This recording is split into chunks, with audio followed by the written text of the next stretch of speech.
Will your state pension actually be there when you retire? Almost a third of us don't think so. And with headline after headline calling it unaffordable, that fear makes sense. But here's the thing, the fear is aimed at the wrong target. The pension probably won't disappear. It's being quietly trimmed instead, and one of those cuts is already happening right now. Welcome back to Pension and Benefits Guide, the channel that breaks down exactly what's happening to your pension and benefits, and what it means for your money.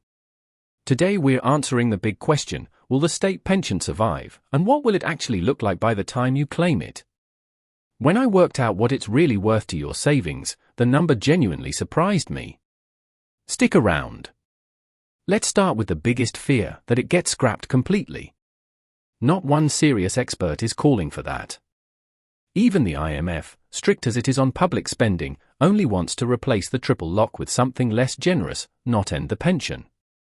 Even the most radical reform on the table, from the Tony Blair Institute, still keeps a guaranteed pension of around £12,500 a year. And every major party promised to protect the TripleLock at the last election. History backs this up too. The pension has been reworked again and again since it first arrived in 1908, rebuilt in 1948, losing its earnings link in 1980, gaining the TripleLock in 2011, becoming today's flat-rate system in 2016. Reform is normal here. Abolition has never happened. But here's something a lot of people don't realize, there's no pot of money with your name on it. The pension works pay as you go. The national insurance you pay this month goes straight out to today's pensioners. It's not invested for you. It works a bit like a Ponzi scheme in structure, except it's backed by the government's power to tax, so it doesn't collapse. Its one weak spot is demographics. Over the next 50 years, pensioners are expected to grow by more than half, while the working-age population grows by only a tenth. On current projections, the National Insurance Fund runs dry by around 2043. Payments won't stop, the Treasury just tops it up from general taxation. But that old idea of you paid in, so it's funded starts to break down. Quick favor before we go further, if this is useful, hit subscribe and tell me in the comments what worries you most about retirement. Now here's the number that surprised me.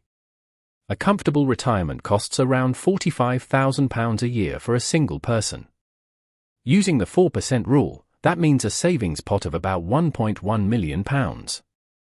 But the state pension covers roughly £12,000 of that a year, bringing your own required pot down to about £830,000.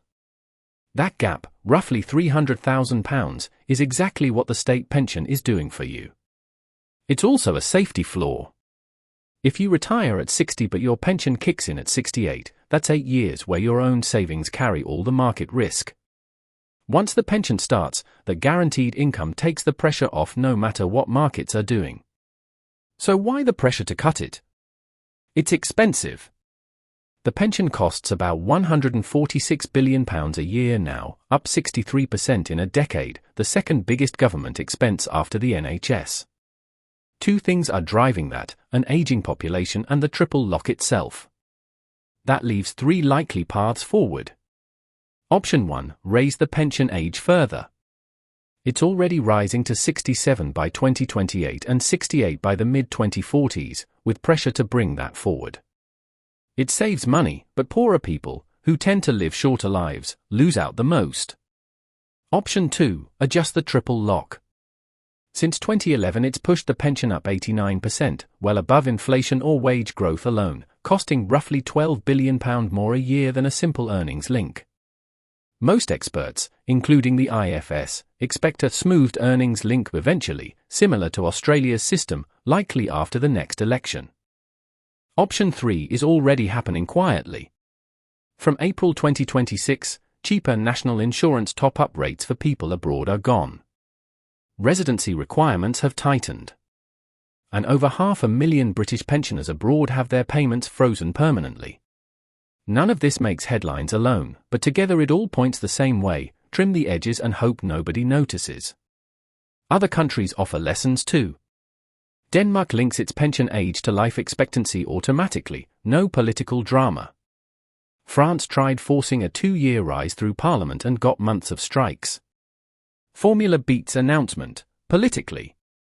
Some countries, like Ireland and Chile, are even building funded systems instead of pay-as-you-go, and Britain has a similar proposal on the table too.